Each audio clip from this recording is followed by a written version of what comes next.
ये अभियान हम पिछले 5 सालों से चला रहे हैं और मेरे अलावा मेरे ख्याल से पूरा कोटा शहर ये महसूस करता होगा कि चंबल के पानी की ज़रूरत सबको है। अलनिया के नहरों में अगर पानी कम है तो चंबल से चाहिए, बीसलपुर बांध में पानी की कमी है तो चंबल से चाहिए, लेकिन चंबल को साफ़ रखने की चिंता कौन करेगा। और हम 5 साल तक चंबल की एक ही विषय को लेकर के चल रहे हैं और ये विषय हम करीब 6 महीने पहले शुरू कर देते हैं, क्योंकि हमें पता है कि वो जो एक दिन होता है अनंत चतुर्दशी का, उस दिन चंबल का प्रदूषण जिस स्तर पे किया जाता है और जितनी लापरवाही से चंबल को ट्रीट किया जाता है वो वाकई हमारे लिए बहुत खतरनाक है। इसलिए हम 6 महीने पहले हम इस अभियान को शुरू कर देते हैं। इस साल भी हमने 30 मार्च को शिक्षा मंत्री से मिलकर के उनसे निवेदन किया था कि आप विद्यालयों के अंदर मिट्टी की मूर्ति बनाना बच्चों को सिखवाएं, क्योंकि हम इन 4 सालों में ये महसूस कर चुके हैं कि पीओपी की मूर्तियों को रोकना और उनका बनना बंद करना लगभग असंभव है। और अगर उन्हें रोक भी दिया जाता है किसी हद तक, तो आखिर के दिन अनंत चतुर्दशी के रोज़ पता नहीं कहाँ से हज़ारों की तादाद में मूर्तियाँ आ जाती हैं और चंबल का बहुत ही बड़ा प्रदूषण हमें देखने को मिलता है। कहीं ना कहीं प्रशासन का भी रोल होना चाहिए इसको लेकर। प्रशासन ही सब कुछ कर सकता है, क्योंकि जिसको इस मामले में अधिकार हैं वो निगम है।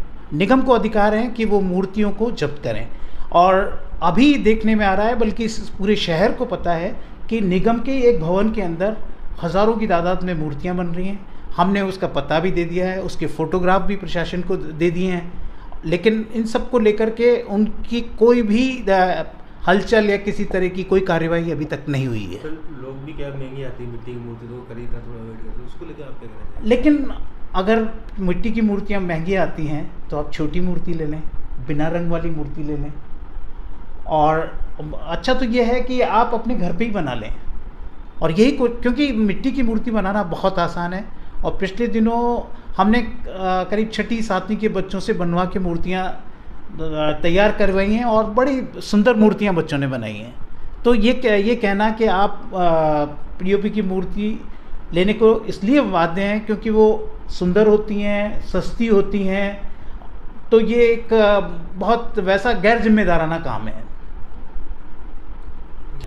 हम लगभग पिछले कई दिनों से ये महसूस कर रहे थे कि हम कोई एक कड़ी छूट रही है जहाँ से हमें शुरुआत करनी थी। तो हमने जब ये देखा तो हमने स्कूलों को इस मुहिम से जोड़ना शुरू किया, और हम ज़्यादातर मिडिल क्लास के गवर्नमेंट स्कूल हैं उन पर जोड़ देते हैं ताकि वो बच्चे उन मूर्तियों को बनाना सीखें और घर पे मिट्टी की मूर्ति की स्थापना करें। और ये जब हम वर्कशॉप जगह जगह कर रहे हैं, कोटा ही ने हम आसपास के गाँवों में भी इस मुहिम को ले गए, तो हमें इतना ज़बरदस्त उत्साह देखने में बच्चों को मिलता है। बच्चे तुरंत मूर्ति को सीख करके तुरंत बना करके हमें दे देते हैं। कई जगह तो हम इतने विवश हो गए कि हमें उनको इनाम भी देना पड़ा। तो ये एक बहुत बड़ा अभियान हो गया है, अब कोटा की सीमाओं को भी ये पार कर चुका है। और हम चाहते हैं कि सबको जागरूक होना चाहिए इसके लिए कि हमें पीओपी को छोड़ करके मिट्टी की मूर्ति यथासंभव घर पे बना ले। बहुत आसान तरीके से गणपति जी की मूर्ति बन जाती है, और मैं तो कहूँगा उस पर कोई कलर मत लगाइए आप, सिर्फ सीधी मिट्टी की मूर्ति बना करके उसको घर में ही प्रवाहित करें, घर में स्थापना करके किसी गमले में या किसी बाल्टी में रख करके उसको उस पर जल पूरित कर दें, या किसी पेड़ के नीचे पूरित कर दें, तो मिट्टी के गणपति वहीं डिज़ोल्व हो जाएंगे और हमारे जो पर्यावरण है उसको बहुत इससे आपका सहयोग और संबल मिलेगा। इसके साथ ही मैं ये बताना चाहता हूँ कि पीओपी की मूर्ति को गलने में लगभग 17 साल लग जाते हैं, और ये समझिए जो केस हमारे बीच में इसकी इतनी दुर्दशा इस पीओपी की वजह से हो गई है जिसको हम शब्दों में बयान नहीं कर सकते।